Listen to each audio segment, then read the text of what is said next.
Hello everyone, welcome to Ekam IAS academy Hyderabad. So మనం discuss చేస్తాం కదా ప్రతిరోజు డైలీ కరెంట్ అఫైర్స్. సో ఇవాళ కూడా డైలీ కరెంట్ అఫైర్స్ ఏమున్నాయో దానికి సంబంధించినటువంటి కంప్లీట్ ఇన్ఫర్మేషన్ అనేది మీకు ఎక్స్ప్లెయిన్ చేస్తాను. సో ఇవాళ మేజర్ ఈవెంట్స్ కొన్ని ఉన్నాయి, ఎన్విరాన్మెంట్ అండ్ ఎకాలజీకి సంబంధించింది కావచ్చు. నెక్స్ట్ ఎగ్జాక్ట్లీ ఇలానే మనకి ఇండియన్ ఎకానమీ నుంచి WTO చూస్తుంటాం కదా, దానికి సంబంధించిన మినిస్ట్రియల్ కాన్ఫరెన్స్ ఒకటి జరిగింది. సో దానికి సంబంధించి కంప్లీట్ ఇన్ఫర్మేషన్ ఏముందో చూద్దాం. సో ఇవాళ వచ్చేసి మనకి 21 డిసెంబర్కి సంబంధించి ఏమున్నాయి చూద్దాం. First so UAE to host the 13th WTO ministerial meeting in 2024. So 2024లో WTOకి సంబంధించినటువంటి వరల్డ్ ట్రేడ్ ఆర్గనైజేషన్కి సంబంధించినటువంటి మినిస్ట్రియల్ కాన్ఫరెన్స్ అనేది జరుగుతూ ఉంటుంది ఎవ్రీ ఇయర్. సో ఆ మినిస్ట్రియల్ కాన్ఫరెన్స్ అనేది ఈసారి ఎక్కడ జరుగుతుందంటే UAE వచ్చేసి హోస్ట్ అనమాట, అంటే ఆతిథ్యం ఇస్తున్నటువంటి కంట్రీ. సో నెక్స్ట్ టైం మనకి COP28 ఉంది కదా, సో COP27 రీసెంట్గా ఎక్కడ జరిగింది, మనకి ఈజిప్ట్ దగ్గర జరిగింది కదా. ఎగ్జాక్ట్లీ COP28 కూడా conference of parties conducted by the UNFCCC ఉంది కదా, అది కండక్ట్ చేసే COP28 కూడా ఈసారి అరబ్ స్టేట్సే హోస్ట్ చేస్తున్నాయి. కానీ ఏ కంట్రీ అని చెప్పేసి ఇంకా కంప్లీట్గా చెప్పలేదన్నమాట. కానీ అరబ్ కంట్రీస్లో ఒక కంట్రీ అయితే హోస్ట్ చేస్తుంది. ఎగ్జాక్ట్లీ ఇప్పుడు ఇలానే 2024కి UAE అంటే WTO సంబంధించిన మినిస్ట్రియల్ కాన్ఫరెన్స్ కూడా మీటింగ్ కూడా UAEలో జరుగుతుంది. సో చూద్దాం. The next WTO organization ministerial conference will be held in Abu Dhabi. So అబుదాబిలో జరుగుతుంది, యునైటెడ్ అరబ్ ఎమిరేట్స్లో ఉన్నటువంటి అబుదాబిలో. సో ఫిబ్రవరి 2024లో జరుగుతుంది. The global trade watch dog confirm the statement. So ఇక్కడ చూడండి, global trade watch dog. So watch dog అని చెప్పేసి అంటే ఇది గ్లోబల్ ట్రేడ్ అనమాట, అంటే మనకి ప్రపంచ వాణిజ్యం కావచ్చు, వ్యాపారానికి సంబంధించినటువంటి అన్ని విషయాలు కూడా ఇది అబ్జర్వ్ చేస్తూ ఉంటుంది. సో కంట్రీకి సంబంధించినటువంటి సబ్సిడీస్ ఎలా ఉండాలి, కంట్రీకి మధ్య ట్రేడ్ అనేది ఎలా ఉండాలి, ఒక కంట్రీకి మధ్య ఫ్రీ ట్రేడ్ అగ్రిమెంట్ కావచ్చు, ప్రిఫరెన్షియల్ ట్రేడ్ అగ్రిమెంట్ కావచ్చు, మొత్తం ఇవన్నీ కూడా డబుల్ ట్యాక్సెస్ అవాయిడ్ ఉంది కదా, మనకి డబుల్ ట్యాక్స్ అవాయిడెన్స్ ట్రీటీ ఉంది కదా, అవన్నీ కూడా ఎవరు మేనేజ్ చేస్తూ ఉంటారంటే WTO చేస్తుంటుంది. అందుకే దాన్ని గ్లోబల్ ట్రేడ్ వాచ్ డాగ్ అని చెప్పేసి పిలుస్తారు.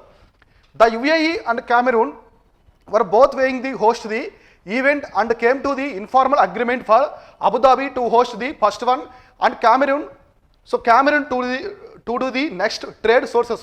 సో ఇప్పుడు ఫస్ట్ వన్ వచ్చేసి ఇందులో రెండు ఉంటాయి మామూలుగా. ఫస్ట్ వన్ వచ్చేసి UAE అయితే హోస్ట్ చేస్తుంది, సెకండ్ మీటింగ్ అనేది మనకి Cameroon అనేది హోస్ట్ చేస్తుంది. ఈ రెండు కంట్రీస్ అయితే గుర్తుపెట్టుకోండి, Cameroon ఒకటి, మనకి UAE అనేది. సో ప్రెజెంట్ అయితే మనకి UAEలో జరుగుతుంది ministerial conference. So the WTO's 12th ministerial conference, ఇది 13th కదా. సో ఇప్పుడు UAEలో కండక్ట్ చేసేది 13th 13వది.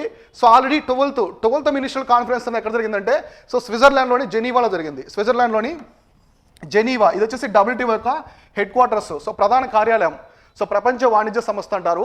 సో ప్రపంచ వాణిజ్య సంస్థ యొక్క ప్రధాన కార్యాలయం ఏదంటే జెనీవా. సో జెనీవాలో జరిగింది ఇది. ఇప్పుడు 12th మినిస్ట్రియల్ మీటింగు. సో ఇప్పుడు 13th వచ్చేసి UAE అయితే హోస్ట్ చేస్తుంది. సో ఇప్పుడు WTOకి సంబంధించిన కొన్ని ఫ్యాక్ట్స్ అనేవి చూద్దాం. ఈ WTO సంబంధించి ఎప్పుడు ఎస్టాబ్లిష్ చేశారు, దీని యొక్క మెయిన్ ఆబ్జెక్టివ్స్ ఏంటి, హెడ్ క్వార్టర్స్ ఎక్కడ ఉంది ఏంటో చూద్దాం. సో ఫౌండెడ్ ఇన్ ది 1995, దీన్ని మొట్టమొదటిసారి 1990వ సంవత్సరంలో ఎస్టాబ్లిష్ చేశారు. The WTO is the successor of the general agreement on tariffs and trade. So గాడ్స్ అంటాం మనం వచ్చేసి. ఈ గాడ్ అనేది ఏంటంటే ఇక్కడ మేజర్గా general agreement on tariffs and trade. So మొట్టమొదటిసారి ఈ WTO అనేది వరల్డ్ ట్రేడ్ ఆర్గనైజేషన్గా ఏర్పడలేదన్నమాట. సో ఇది ముందు వచ్చేసి గాడ్గా ఏర్పడింది, తర్వాత దాన్ని WTO కాన్ఫరెన్స్కి అయితే WTOగా చేంజ్ చేస్తారు కంప్లీట్గా. సో ఫస్ట్ గాడ్స్ ఉన్నది establish in the Wake of second world war. ఇక్కడ చూడండి, second world war. So second world వారు చాలా ఇంపాక్ట్ చూపించింది మనకి గ్లోబల్ ఎకనమీ మీద. సో సెకండ్ వరల్డ్ వార్ జరిగిన తర్వాత ఎక్కువగా నష్టపోయింది ఎవరు వరల్డ్ వార్స్లో, యూరోప్. ఆల్మోస్ట్ యూరోప్ మొత్తం కూడా డెస్ట్రాయ్ అయిపోయింది. సో జర్మనీ కావచ్చు, ఫ్రాన్స్ కావచ్చు, స్పెయిన్, అన్ని కంట్రీస్ కూడా, ఆస్ట్రియా అన్నీ కూడా డెస్ట్రాయ్ అయిపోయాయి అనమాట. సో మళ్ళీ రీబుల్డ్ చేయాలి, యూరోప్ మొత్తాన్ని కూడా రీబుల్డ్ చేయాలి. సో వాళ్ళ దగ్గర మనీ లేవు. ఇటువంటి టైంలో ఏం చేసిందంటే ఈ సెకండ్ వరల్డ్ వార్లో జరిగిన మెయిన్ థింగ్ ఏంటంటే 2 కంట్రీస్ అనేవి సో అగ్రదేశాలుగా ఎదిగాయి అనమాట. ఒకటి USA, ఇంకోటి వచ్చేసి రష్యా. ఈ రెండు ఎదిగిన తర్వాత ఏమైందంటే సో మెయిన్గా అగ్రదేశాలు ఏం చేస్తాయంటే దాన్ని గుప్పిట్లో పెట్టుకుంటాయి అనమాట, చిన్న దేశాల మొత్తాన్ని కూడా వాటి కంట్రోల్లో పెట్టుకుంటాయి. సో అందుకోసం ఈ అమెరికా కావచ్చు, రష్యా 2 ప్లాన్స్ని తీసుకొచ్చింది. సో అమెరికా ఒక ప్లాను, రష్యా ఒక ప్లాను. సో అమెరికా తీసుకొచ్చిన ప్లాన్ వచ్చేసి మార్షల్ ప్లాన్. ఈ మార్షల్ ప్లాన్ ప్రకారం వాళ్ళు ఏం చెప్పారంటే మీ యూరోప్ మొత్తాన్ని కూడా మేమే రీబిల్డ్ చేస్తాము, మీ సిటీస్ మొత్తాన్ని మేమే నిర్మిస్తాము, కాకపోతే మేము చెప్పిన కొన్ని అగ్రిమెంట్స్ ఉంటాయి కదా వాటికి మీరు ఒప్పుకోవాలని చెప్పేసి చెప్పారనమాట. ఇలానే ఎగ్జాక్ట్లీ రష్యా కూడా తీసుకొచ్చింది.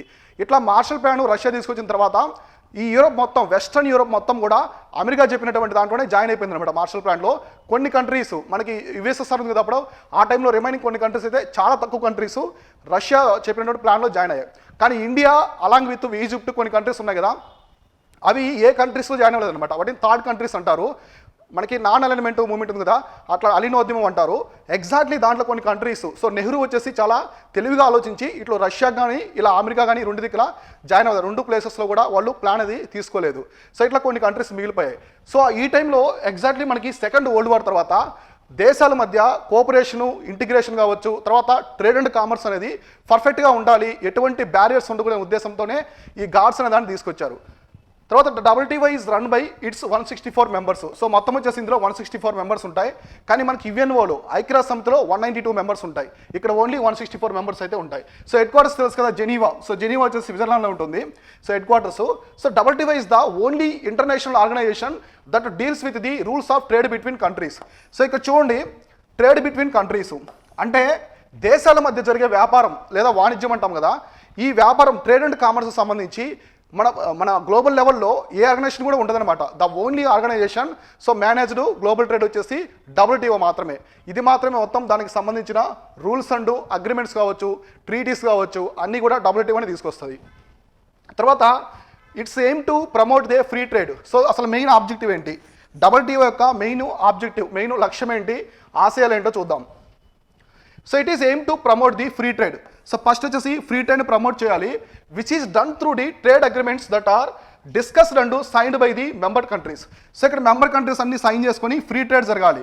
సో ఇప్పుడు కొన్ని దేశాల మధ్య కోల్డ్ వార్ ఉంటుంది. సో కోల్డ్ వార్ ఉంటుంది, ఇప్పుడు రష్యాకి అమెరికా మధ్య కోల్డ్ వార్ ఉంది. ఇప్పుడంటే యుద్ధం జరుగుతుంది కాబట్టి వాళ్ళ మీద శాంక్షన్స్ ఉన్నాయి. ఇంతకుముందు రష్యాకి అమెరికాకు కూడా ట్రేడ్ అనేది జరుగుతూ ఉంది. ఇప్పుడు ఇండియా పాకిస్తాన్ ఉంది. ఇండియా పాకిస్తాన్ కొంచెం ఎనిమీగా ఉంటాయి, అంటే కాన్ఫ్లిక్ట్లా ఉంటుంది కదా. కానీ మన ఇండియన్ గవర్నమెంట్ ఒక్కోసారి మనకి ఆనియన్స్ కావచ్చు, షుగర్ కావచ్చు డెఫిసిట్ ఇచ్చినప్పుడు పాకిస్తాన్ నుంచి మనం ఇంపోర్ట్ చేసుకుంటాం. మనం వాళ్ళకి మెడిసిన్స్ కావచ్చు ఇట్లాంటివన్నీ కూడా ఎక్స్పోర్ట్ చేస్తూ ఉంటాం. చైనాకి మనకు కూడా కోల్డ్ వార్ లాగా ఉంటుంది. కానీ మన ఇండియాలో మొత్తం ఎలక్ట్రానిక్స్ అన్నీ చూడండి, మనం యూజ్ చేసే స్మార్ట్ ఫోన్స్ మొత్తం 70% ఆఫ్ ది గూడ్స్ అనేది చైనీస్ ఇంపోర్టెడ్ గూడ్స్ అనమాట. సో ఇట్లా కానీ ట్రేడ్ అండ్ కామర్స్లో ఇట్లాంటి బ్యారియర్స్ ఉండకూడదు. సో మిలిటరీకి సంబంధించినటువంటి బ్యారియర్స్ ట్రేడ్ అండ్ కామర్స్కి ఉండకూడదనే ఉద్దేశంతోనే ఈ WTO తీసుకొచ్చింది. ఈ మొత్తం మెంబర్ కంట్రీస్ మధ్య free trade agreement, free trade ఉండాలని చెప్పేసి. The WTO also provides A forum of countries to negotiate trade rules and settle economic disputes between them. So ఒకవేళ ఏదైనా డిస్ప్యూట్స్ వచ్చాయి, సో మనకి KFC తెలుసు కదా. సో KFCకి మామూలుగా చికెన్ మొత్తం కూడా మనము US నుంచే ఇంపోర్ట్ చేసుకుంటాం. సో ఇండియాలో ఉండే చికెన్ని వాళ్ళు యూజ్ చేయరు. ఖచ్చితంగా అక్కడ మనం చూసే ప్రతి ఒక్క మీట్ కూడా US నుంచి ఇంపోర్ట్ చేసుకుంటాం.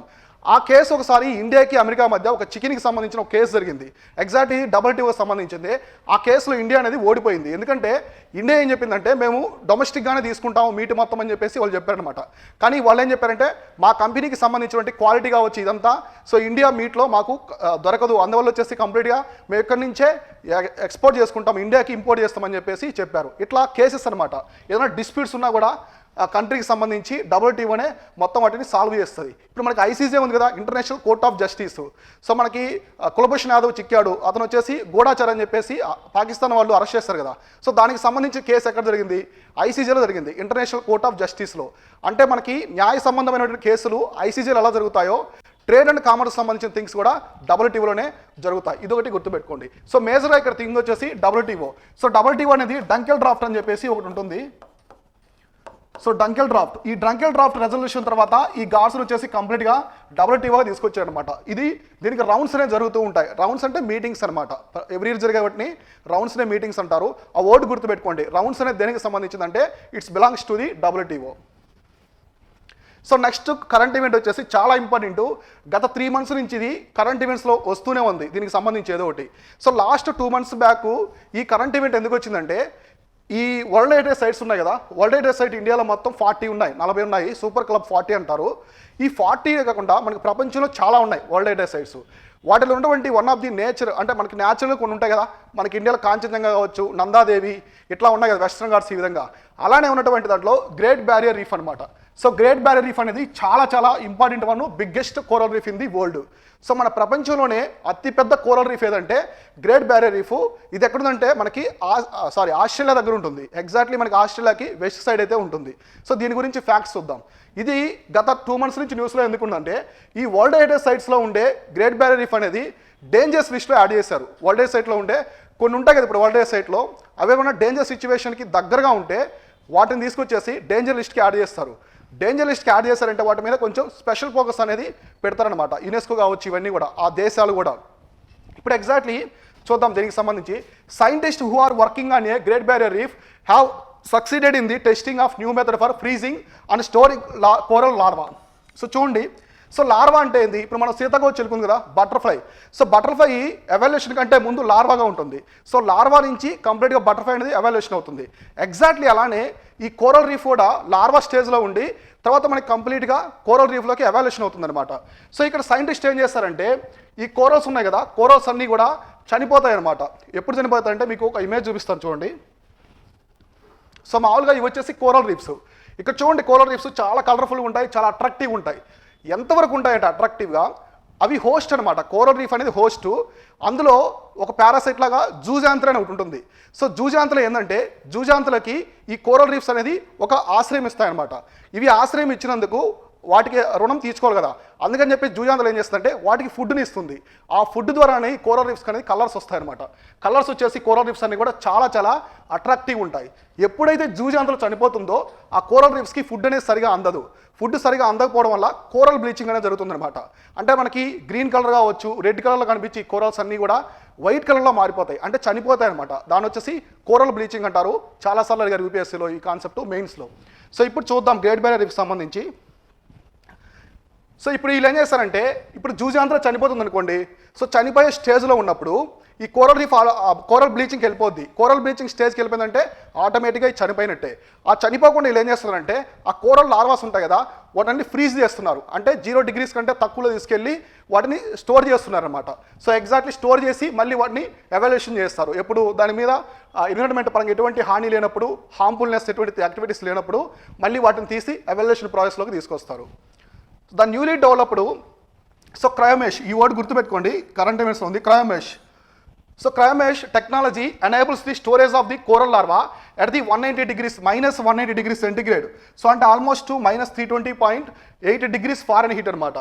So it was developed by a team of scientist from the university of Minnesota college of the science and engineering. ఇక్కడ చూడండి, ఎగ్జాక్ట్లీ మనకి ఒక 45 days ముందు ఆస్ట్రేలియన్ ప్రైమ్ మినిస్టర్ కూడా అనౌన్స్ చేశాడు, మా పార్లమెంట్ వచ్చేసి ఒక యాక్ట్ని తీసుకొస్తుంది ఈ గ్రేట్ బ్యారియర్ రీఫ్ని కాపాడటం కోసం అని చెప్పేసి. ఆస్ట్రేలియాతో పాటు చాలా దేశాలు కూడా సపోర్ట్ చేశాయి ఆస్ట్రేలియాని, గ్రేట్ బ్యారియర్ రీఫ్ని మీరు అందరూ కూడా కాపాడుకోవాలని. ఎందుకంటే ప్రపంచంలో ఎక్కడా కూడా ఇంత లాంగెస్ట్ కోరల్ రీఫ్స్ అనేది లేదనమాట, ఒక స్ట్రెచ్ లాగా ఉంటుంది. సో దాని గురించి చూద్దాం అసలు ఏంటని. సో మనకి ఆస్ట్రేలియా మ్యాప్ చూడండి, ఇది వచ్చేసి కంప్లీట్గా ఆస్ట్రేలియా మ్యాపు. ఇక్కడ మనకి ఇది ఇండియన్ ఓషన్ ఉంటుంది వెస్ట్ సైడ్, ఈ సైడ్ వచ్చేసి మనకి పసిఫిక్ ఓషన్ ఉంటుంది. ఎగ్జాక్ట్గా మనకి ఆస్ట్రేలియాలో ఒక స్టేట్ ఉంటుంది ఇక్కడ వచ్చేసి, ఆ స్టేట్ పేరు వచ్చేసి క్వీన్స్లాండ్. సో క్వీన్స్లాండ్ అనేది very near to the great Barrier reef. అంటే గ్రేట్ బ్యారియర్ రీఫ్ కూడా దేని కింద వస్తుందంటే క్వీన్స్లాండ్ అనే ఒక స్టేట్ కింద వస్తుంది. సో ఇక్కడ క్వీన్స్లాండ్ స్టేట్కి చాలా దగ్గరగా ఉంటుంది. ఇక్కడ మనం చూస్తున్నాం కదా ఈ రీజన్ అంతా, సో ఈ పింక్ కలర్ కనిపించే అంతా కూడా ఇదంతా కూడా గ్రేట్ బ్యారియర్ రీఫ్ అనమాట. చూడండి ఎంత స్ట్రెచ్ ఉందో, ఆల్మోస్ట్ చాలా 1000 kilometers ఉంటుంది ఇది. సో ఇక్కడ ఉంటుంది అనమాట ఎగ్జాక్ట్గా. ఇక్కడ వచ్చేసి ఈ సీన్ ఏమంటారంటే ఇప్పుడు మనకి సముద్రాలన్నీ కూడా కలిసే ఉంటాయి, కానీ రీజన్స్ని బేస్ చేసుకుని వాటికి నేమ్స్ అనేది పెట్టుకుంటాం. ఇప్పుడు మనకి హిందూ మహాసముద్రం ఉందా, the only ocean named after India. So ఇప్పుడు పసిఫిక్ ఓషన్ కావచ్చు, అట్లాంటిక్ ఓషను. సో ఎగ్జాక్ట్లీ ఈ ఓషన్స్లోనే మనం మళ్ళీ బే ఆఫ్ బెంగాల్ అని పిలుస్తున్నాము, అరేబియా అని పిలుస్తున్నాము, నార్త్ సీ అని పిలుస్తున్నాము, బాల్టిక్ సీ పిలుస్తున్నాము, అడ్రియాటిక్ సీ పిలుస్తున్నాం, ఇట్లా పిలుస్తాం కదా. ఎగ్జాక్ట్లీ ఇక్కడ కూడా ఈ కోరల్ రీఫ్స్ ఉన్నాయి కాబట్టి ఇక్కడ ఉండే సీ మొత్తాన్ని ఏమంటారంటే కోరల్ సీ అంటారు. సో కోరల్ సీ అంటారు. సో కోరల్ సీ అనేది ఎక్కడ ఉంటుందంటే ఎగ్జాక్ట్లీ గ్రేట్ బ్యారియర్ రీఫ్ దగ్గర ఉంటుంది. సో ఇట్లాంటి చిన్న చిన్న మైనర్ సీస్ ఉన్నాయి కదా, నార్త్ సీ కావచ్చు, Baltic Sea, Adriatic Sea, Ionian Sea. మీరు యూపీఎస్సీ ప్రీవియస్ ఇయర్ పేపర్స్ చూడండి, most of the prelims questions ఈ ఓషన్స్ మీద సీస్ మీద వచ్చే క్వశ్చన్స్ అన్నీ కూడా ఇట్లాంటి మైనర్ సీస్కి బోర్డరింగ్ ఎటువంటి బోర్డరింగ్ ఉండే స్టేట్స్ ఉన్నాయి, కంట్రీస్ ఉన్నాయో అడుగుంటారు. మనకి ఇంతమంది అడ్రియాటిక్ సీ కావచ్చు, బాల్టిక్ సీ కావచ్చు, ఎవ్రీ ఆల్టర్నేటివ్ ఇయర్ ఒక క్వశ్చన్ అయితే వస్తూనే ఉంది యూపీఎస్సీ ప్రిలిమ్స్లో. ఎట్లా అంటే ఇట్లాంటి మైనర్ సీస్ అనమాట. మైనర్ సీ చుట్టూ ఏ దేశాలు ఉంటాయి, రెడ్ సీ కావచ్చు, కాస్పియన్ సీ, అరాల్ సీ, ఇట్లాంటివి ఉంటాయి కదా అలా. సో ఇప్పుడు ఆస్ట్రేలియాకి సంబంధించి ఇక్కడ చూడండి ఒక ఐలాండ్ ఉంటుంది చిన్నది. So at a time discuss చేసుకుందాం. సో ఇది వచ్చేసి Tasmania. Tasmania is the one of the major city. It is also part of the Australia part. మీకు రికీ పాంటింగ్ తెలుసు కదా, రికీ పాంటింగ్ వచ్చేసి ఆస్ట్రేలియా కెప్టెను. సో 2003 ఆ టైంలో వరల్డ్ కప్ తీసుకొచ్చాడు చాలా. ఆయన వచ్చేసి ఈ ప్రాంతానికి సంబంధించిన వ్యక్తి అనమాట టాస్మానియా. సో టాస్మానియాకి మనకి ఆస్ట్రేలియాకి సంబంధించి కూడా ఒక స్ట్రైట్ ఉంటుంది. సో స్ట్రైట్స్ ఉన్నాయి కదా, జలసంధులు అంటారు కదా. సో ఆ జలసంధి పేరు వచ్చేసి Bass Strait. So Bass Strait. So Bass Strait అంటారు. ఈ బాస్ట్రైట్ అనేది located between the Tasmania and ఆస్ట్రేలియాకి మధ్య ఎగ్జాక్ట్లో ఉంటుంది. సో ఇట్లా చూసుకోండి. సో నెక్స్ట్ మనం కోరల్ రీఫ్స్ గురించి చూద్దాం. సో ఇందాక ఎక్స్ప్లెయిన్ చేస్తాను అది వచ్చి కోరల్ రీఫ్స్. సో ఇప్పుడు ఈ గ్రేట్ బ్యారియర్ రీఫ్ అంటే ఏంటి, అసలు గ్రేట్ బ్యారియర్ రీఫ్ ఎంత డిస్టెన్స్ ఉంది, సో అది మెయిన్ వాటికి సంబంధించిన స్పెషల్ థింగ్స్ ఏమన్నాయి చూద్దాం. Special things. So it is the world most extensive and spectacular coral reef ecosystem composed of over 2900 individual reefs and the 900 islands. So మొత్తం ఈ Great barrier రీఫ్లో ఇక్కడ చూడండి ఎన్ని ఉన్నాయో, మొత్తం వచ్చేసి 2900 ఇండివిజువల్ రీఫ్స్ ఉన్నాయి. కోరల్ రీఫ్స్ అనేది 2900 ఇండివిజువల్ రీఫ్స్ ఉన్నాయి. తర్వాత 900 ఐలాండ్స్ ఉన్నాయి. మొత్తం వచ్చేసి 900 ఐలాండ్స్, చిన్న చిన్న ద్వీపాలు ఉంటాయి అనమాట అక్కడ అన్నీ కూడా. ఇంకా చూస్తే the reef is located at the Coral Sea. So Coral Sea located in the Coral Sea. So north east coast of the coast of Queensland. ఇందా చెప్పాను కదా ఆస్ట్రేలియాకి సంబంధించిన ఒక స్టేట్ అని చెప్పి, అది వచ్చేసి ఇదే అనమాట. క్వీన్స్లాండ్ స్టేట్కి దగ్గరగా ఉంటుంది, part of the Queensland. So ఇప్పుడు తర్వాత it can be seen from the outer space. ఇక్కడ చూడండి ఇది మనము అవుటర్ స్పేస్ నుంచి కూడా చూడొచ్చు కోరల్ రీఫ్. సో అంత పెద్దగా కనిపిస్తుంది ఇది. తర్వాత అంటే is the world biggest single structure made by living organism. అంటే మన ప్రపంచంలో లివింగ్ ఆర్గానిజమ్స్ అని ఫామ్ చేస్తూ ఉంటాయి కదా. ఇప్పుడు మనం చిన్న చిన్న చూస్తూ ఉంటాం. ఇప్పుడు గిజిగాడ్ అని చెప్పి చిన్న పక్షి, సో చిన్న చిన్న బావుల దగ్గర ఒక చెట్టుకి వేలాడుతూ ఉంటుంది దాని ఇల్లు లాగానే. సో అట్లా అనమాట లివింగ్ ఆర్గానిజమ్స్ ఏర్పాటు చేసే ఒక పెద్ద స్ట్రెచ్లో one of the biggest one ఏదంటే గ్రేట్ బ్యారియర్ రీఫ్.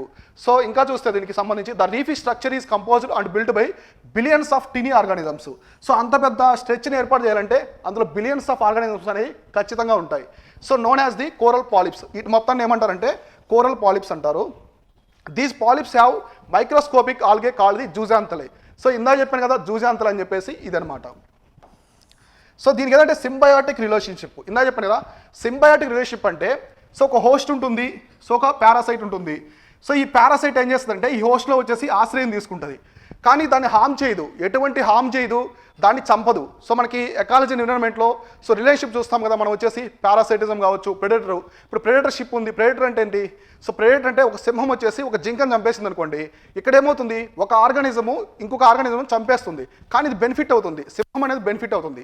కానీ ఇక్కడ అలా కాదు, ఇది సింబయాటిక్ రిలేషన్షిప్. ఇక్కడ జూజాంతలే బెనిఫిట్ అవుతుంది, కోరల్ రీఫ్ కూడా బెనిఫిట్ అవుతుంది. సో జూజాంతలే ఇక్కడ రావడం వల్ల దానికి ఆశ్రయం వస్తుంది. సో కోరల్ రీఫ్కి అది ఫుడ్ ప్రొవైడ్ చేసి కలర్స్ మొత్తాన్ని కూడా ఇస్తుంది అనమాట. సో కలర్స్ ఎక్కువ ఉండవంటే అది వచ్చేసి దాని ప్రాణం అనేది ఆరోగ్యకరంగా ఉందని. ఎప్పుడైతే ఆ కలర్స్ అన్నీ కూడా వైట్ కలర్లో మారిపోతాయో సో అప్పుడు వచ్చేసి ఆ కోరల్ రీఫ్స్ అనేవి చనిపోతాయి అనమాట. దాన్ని వచ్చేసి ఏమంటారంటే కోరల్ బ్లీచింగ్ అంటారు. సో కోరల్ బ్లీచింగ్ అంటారు. సో కోరల్ బ్లీచింగ్ అనేది ఎప్పుడు జరుగుతుందంటే ఆ జూజాంతలు అనేది చనిపోయిన తర్వాత, అది చనిపోయి కోరల్స్ అన్నీ కూడా చనిపోతాయి ఎగ్జాక్ట్లీ అలానే.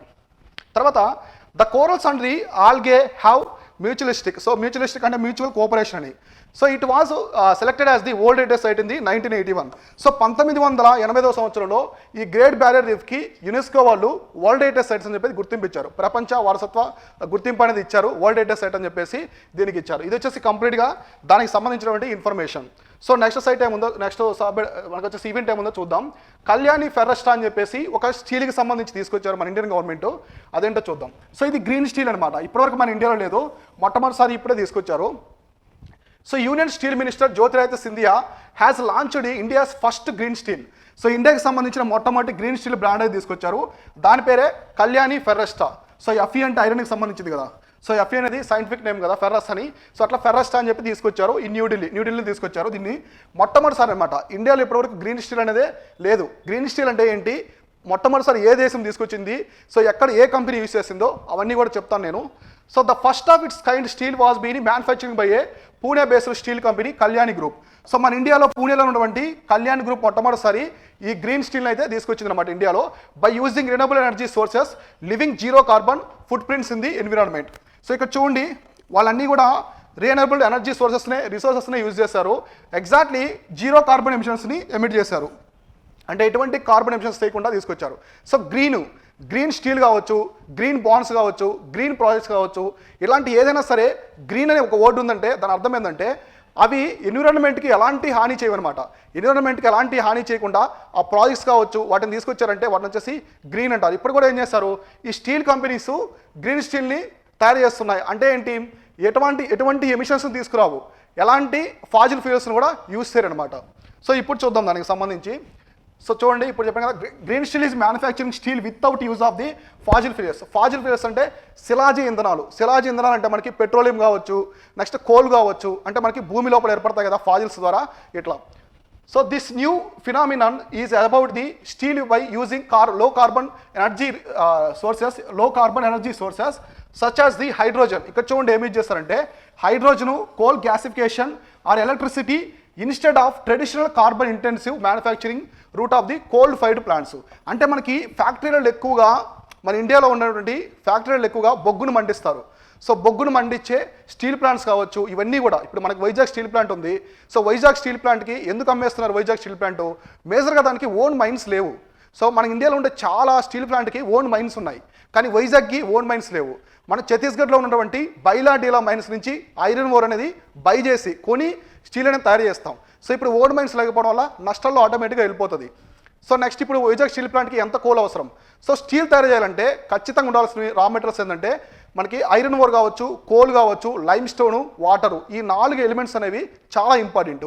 సో కాబట్టి కోల్ అనేది మేజర్ రోల్ ప్లే చేస్తుంది. సో బాయిలర్స్ మొత్తం కూడా హీట్ చేసేది కోల్ అనమాట.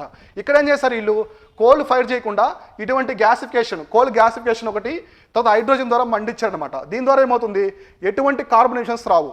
ఇప్పుడు దేశాలన్నీ కూడా న్యూక్లియర్ పవర్ వైపు ఎందుకు వెళ్తున్నాయి? సో ఇండియా కూడా 2050 కల్లా మొత్తం న్యూక్లియర్ పవర్ తీసుకొస్తామని చెప్తున్నారు. ఎందుకు? సో ఎందుకంటే న్యూక్లియర్ పవర్ నుంచి ఎలాంటి ఎమిషన్స్ అనేవి రావన్నమాట. Carbon emissions zero, net zero carbon emissions అనేవి ఉంటాయి అక్కడ. కాబట్టి న్యూక్లియర్ పవర్ వైపే ఇండియా కూడా వెళ్తూ ఉందన్నమాట ఇట్లా. So next Sweden. ఇక్కడ చూడండి Sweden. So Sweden has become the first country in the world to manufacturing fossil free steel is also known as the green steel. So మన ప్రపంచంలో మొట్టమొదటిసారి ఈ గ్రీన్ స్టీల్ని ఎవరు తీసుకొచ్చారంటే స్వీడన్ అనే కంట్రీ తీసుకొచ్చింది. సో స్వీడన్ అనే కంట్రీ మొట్టమొదటిసారి దీన్ని తీసుకొచ్చింది. So green steel has been developed by the hybrid technology and the first delivery was done to the Volvo AB as a trial run. So మొట్టమొదటి గ్రీన్ స్టీల్ని Volvo AB as a trial run, Volvo ఏబీలో use చేస్తారనమాట. ఈ green స్టీల్ని trial రన్గా use చేసి తర్వాత implementation అయితే తీసుకొస్తారు, సక్సెస్ అయిన తర్వాత తీసుకొస్తారు. ఈ విధంగా మొట్టమొదటిసారి స్వీడన్ కంట్రీ తీసుకొచ్చిన తర్వాత సక్సెస్ అయింది. ఇప్పుడు ప్రపంచం అంతా కూడా గ్రీన్ స్టీల్ అయితే తీసుకొస్తున్నారు. సో మన ఇండియా అనేది ఇప్పుడు వచ్చిందనమాట. సో మన ఇండియాలో చాలా థింగ్స్ కూడా చాలా వెనుకుంటాయి. So compare to the western developed కంట్రీస్తో పోల్చుకుంటే మనం చాలా వెనుకుంటాం. సో ఇంటర్నెట్ గురించి కావచ్చు, ఇటువంటి స్కీమ్స్ కావచ్చు, ఇంకా కొన్ని ఎన్విరాన్మెంట్కి సంబంధించిన థింగ్స్ కూడా నేను రీసెంట్గా ఎక్స్ప్లెయిన్ చేస్తాను. ఇవన్నీ కూడా ఇండియాలో మొట్టమొదటిసారి. అంటే India is the developing country. So grow అవుతుందన్నమాట, ఒక్కొక్క థింగ్స్లోకి వచ్చేసి ఇన్వాల్వ్ అవుతూ గ్రో అవుతూ ఉంది. సో నెక్స్ట్ ఈవెంట్ అంతా చూద్దాం. సో నెక్స్ట్ వచ్చేసి ప్రళయ్ అని చెప్పేసి ఒక మిషన్ అయితే లాంచ్ చేశారు, Pralay. So as the conflict in the border region with the China increase. So రీసెంట్గా చూడండి, ఇంతకుముందు మనకి పాకిస్తాన్తో ఎక్కువ బోర్డర్ కాన్ఫ్లిక్ట్స్ ఉండేది. సో తర్వాత ఆ ఫేజ్ అయిపోయిన తర్వాత మనకి బంగ్లాదేశ్తో వచ్చాయి కొన్ని రోజులు. సో రోహింగ్యా కమ్యూనిటీస్ అని చెప్పేసి ఇట్లా. ఇప్పుడు రీసెంట్గా వచ్చేసి మనకి చైనాతో బోర్డర్ కాన్ఫ్లిక్ట్స్ అనేవి చాలా వరకు కూడా పెరుగుతూ ఉన్నాయి ఇక్కడ. సో చైనాతో. సో ఇటువంటి టైంలో ఏం చేసిందంటే the Indian armed forces are now set to procure the Pralay ballistic missile. So ballistic missile that can hit the target from the 150 to 500 kilometres. So ఈ మిసైల్ యొక్క రేంజ్ ఎంతంటే 150 నుంచి 500 కిలోమీటర్లు మధ్యలో ఉన్న టార్గెట్ని అయితే అక్యురేట్గా ఇది హిట్ చేస్తుంది. సో ఈ మిసైల్ రావడం వల్ల చైనా కూడా కొంచెం థ్రెట్గా భావిస్తారు. సో డిఆర్డిఓ ఉంది కదా, defence research and development organisation, so has successfully conducted the maiden flight test of the indigenously developed. So surface to surface. So ఇక్కడ చూడండి, ఇక్కడ 2 కీవర్డ్స్ ఏంటంటే, ఒకటి ఇండిజినియస్ అంటే ఎలాంటి ఏ దేశం యొక్క సహాయం తీసుకోకుండా మన స్వదేశీ పరిజ్ఞానంతో తయారు చేసుకున్నాం. ఇంకోటి వచ్చేసి సర్ఫేస్ టు సర్ఫేస్. సో ఈ మిసైల్ వచ్చేసి surface to surface missile Pralay from the APJ Abdul Kalam island of the Odisha Coast అనమాట. సో ఒడిస్సాలో మనకి ఈ ఐలాండ్ ఉంటుంది. సో ఏదంటే ఏపీజే అబ్దుల్ కలాం ఐలాండ్ అంటారు. ఇది కొత్త నేమ్, ఓల్డ్ నేమ్ వచ్చేసి వీలర్ ఐలాండ్. దీని వచ్చేసి బ్రిటిష్ ఒక జనరల్ పేరు మీద పెట్టారు. ఐలాండ్ పేరు వచ్చేసి వీలర్ ఐలాండ్. సో దీని పేరు వచ్చేసి వీలర్ ఐలాండ్, ఇది old name. So present name వచ్చేసి కొత్త పేరు వచ్చేసి doctor APJ Abdul Kalam island. ఇది మిసైల్ టెస్టింగ్ రేంజ్ ప్లేస్ అనమాట. మన ఇండియాలో చాలా ఉన్నాయి. ఆంధ్రప్రదేశ్లో కూడా సూర్యలంక అని చెప్పేసి గుంటూరు డిస్టిక్లో ఉంటుంది. అక్కడ కూడా మిసైల్ టెస్ట్ చేస్తారు సూర్యలంకని. మనకి పోఖ్రాన్ కావచ్చు, చాందీపూర్ ఒడిస్సాలో చాందీపూర్ కావచ్చు, ఈ జైసల్మీర్ ఉంది రాజస్థాన్లో, ఇవన్నీ కూడా మిసైల్ టెస్టింగ్ రేంజెస్ అనమాట. అక్కడైతే దీన్ని తీసుకొచ్చారు. ఇక్కడ గుర్తుపెట్టుకోండి, ఇది వచ్చేసి surface to surface. So surface to surface missile and indigenously developed. So ఇండిజినియస్గా డెవలప్ చేసినటువంటి మిసైల్. ఈ 2 ఫ్యాక్ట్స్ అయితే గుర్తుపెట్టుకోండి. ఎక్కడి నుంచి లాంచ్ చేస్తారో కూడా చూసుకోవాలి ప్లేసు. సో నెక్స్ట్ వచ్చేసి వ్యాజిర్ అని చెప్పేసి మనకి వ్యాజిర్ అని ఒకదాన్ని తీసుకొచ్చారు. సో ఇది వచ్చేసి సబ్మెరైన్ అనమాట. The fifth Scorpion submarine, so Vagir of the project 75. So project 75 Kalvari class submarine. So ఈ సబ్మెరైన్స్ కావచ్చు, ఎయిర్ క్రాఫ్ట్ క్యారియర్స్ అనేది ఒక టెక్నాలజీ, ఒక మోడల్ ఉంటుంది అనమాట. ఆ మోడల్ని బేస్ చేసుకొని చేస్తూ ఉంటారు. ఇప్పుడు మనకి షిప్ యార్డ్స్ ఉన్నాయి కదా, పెద్ద పెద్ద కృష్ణపట్నం షిప్ యార్డ్ కావచ్చు, ఇవన్నీ కూడా కొన్ని మోడల్స్ని బేస్ చేసుకొని చేస్తూ ఉంటారు. ఎగ్జాక్ట్లీ ఈ సబ్మెరైన్ కూడా ప్రాజెక్ట్ 75 కల్వరీ క్లాసు సబ్మెరైన్ అనమాట. అంటే ఆ క్లాస్కి సంబంధించినటువంటి సబ్మెరైన్. ఇదేంటంటే స్కార్పియన్ క్లాస్ అనమాట. ఇది ఎక్కడి నుంచి తీసుకున్నామంటే మనము ఫ్రాన్స్ నుంచి. ఈ టెక్నాలజీ అనేది ఫ్రాన్స్ నుంచి తీసుకున్నాం, ఈ స్కార్పియన్ సబ్మెరైన్స్ అనేది. So has been delivered to the Indian Navy by the Mazagon dock shipyard shipbuilders limited Mumbai. So Mazagon dock ఎక్కడ ఉందంటే డాకో షిప్ బిల్డర్స్ లిమిటెడ్ అనేది ముంబైలో ఉంటుంది. ఇవే కాకుండా మన ఇండియాలో షిప్ బిల్డర్స్ చాలా ఉన్నాయి. Cochin ship yard limited. So Cochin ship yard limited build the INS Vikrant. So India's first indigenous aircraft carrier INS విక్రాంత్ని ఎవరు తయారు చేశారంటే కొచ్చిన్ షిప్ యార్డ్ లిమిటెడ్. ఇదే కాకుండా మనకి garden, eastern shipping and engineering సంస్థ కూడా ఉంది. వీళ్ళందరూ కూడా షిప్స్, ఈ సబ్మెరైన్స్ అనేవి మ్యానుఫ్యాక్చరింగ్ చేస్తూ ఉంటారు. సో తర్వాత defence ministry said that the submarine would shortly be commission into the navy and enhanced its capability.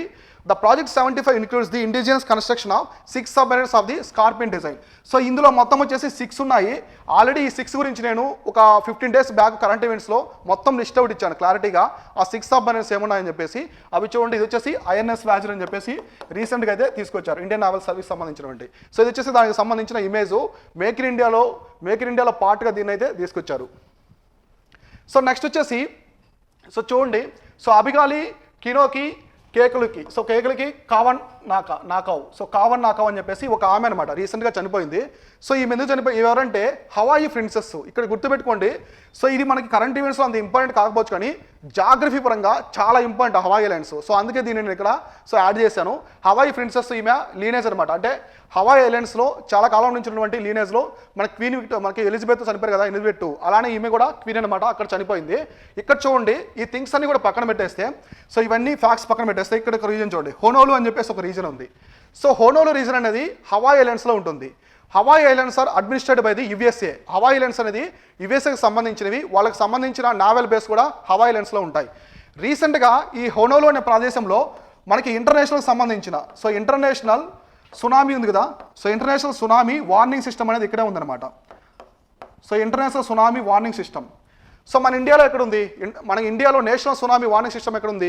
హైదరాబాద్లో ఉంది. సో అసలు హైదరాబాద్లో సముద్రమే లేదు, కానీ మనకి ఇన్కాయిస్ కూడా ఇక్కడే ఉంటుంది. ఓషన్ రీసెస్కి సంబంధించింది, అలానే సునామీకి సంబంధించిన వార్నింగ్ సిస్టమ్ కూడా రెండు కూడా హైదరాబాద్లోనే ఉంటాయి. సో ఇట్లా కన్ఫ్యూజ్ అవుతారు మీరు. హైదరాబాద్లో మనకి సముద్రం లేదు, కానీ ఈ సునామీకి సంబంధించింది, ఓషన్ రీసెస్కి సంబంధించిన రెండు ఆర్గనైజేషన్స్ కూడా హైదరాబాద్లోనే ఉంటాయి. కానీ ఇంటర్నేషనల్ లెవెల్ ఎక్కడ ఉంటుందంటే హొనోలు అనే ప్రాంతంలో ఉంటుంది. ఇది హవాయిలో ఉంటుంది అనమాట. సో నెక్స్ట్ ఇక్కడ చూడండి, నెక్స్ట్ ఇంకోటి ఏంటంటే ఈ హవాయికి సంబంధించి రీసెంట్గా ఒక అగ్నిపర్వతం అనేది పేలింది అనమాట. మౌనాలో అని చెప్పేసి ఒక అగ్నిపర్వతం.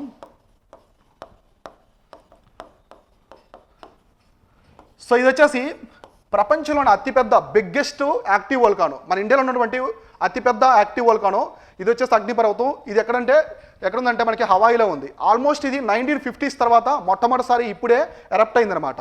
సో నెక్స్ట్ ఇంకో థింగ్ ఏంటంటే ఇక్కడ హవాయికి సంబంధించి, సో హవాయిలో ఒక పర్వతం ఉంటుంది, ఒక మౌంటైన్. దాని పేరు వచ్చేసి మౌనా కియా అని చెప్పేస్తారు. సో మౌనా కియా అని పిలుస్తారు.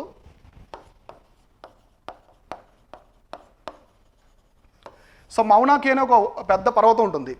సో ఎగ్జాక్ట్లీ మనము మామూలుగా పర్వతాన్ని ఎక్కడి నుంచి మెజర్ చేస్తాము? సముద్ర మట్టం నుంచి చేస్తాం. అంటే ఫ్రమ్ ది సీ లెవెల్ నుంచి మనము మెజర్ చేస్తే మన ఇండియాలోనే కాకుండా ప్రపంచంలోనే సో హైయెస్ట్ పీక్ ఏది? ఎవరెస్ట్ యొక్క హైట్ ఎంత ఉంటుందంటే ఆల్మోస్ట్ మనకి 8,848 మీటర్స్ ఉంటుంది.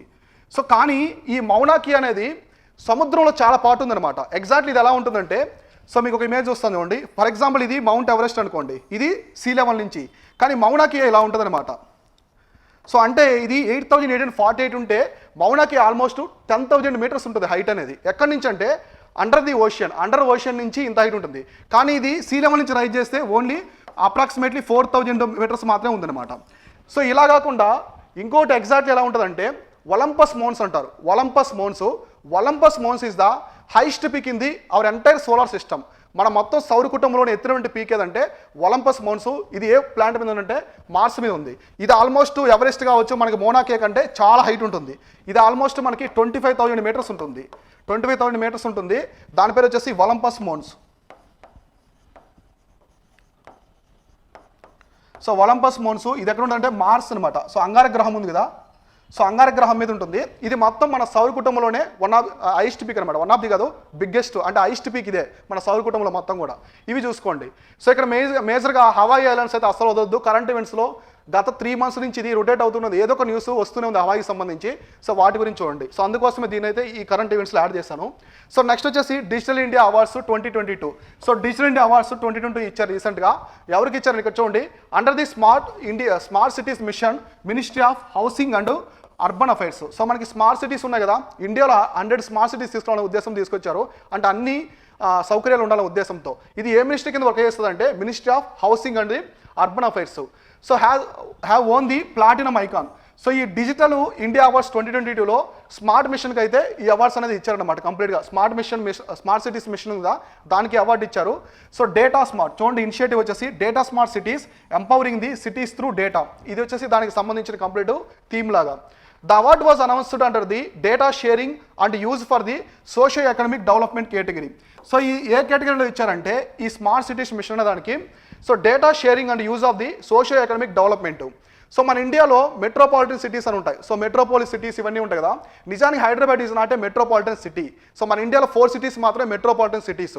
అంటే కొన్ని కేటగిరీస్ ఉంటాయన్నమాట, క్రైటీరియా వాటిని సాటిస్ఫై చేయాలి.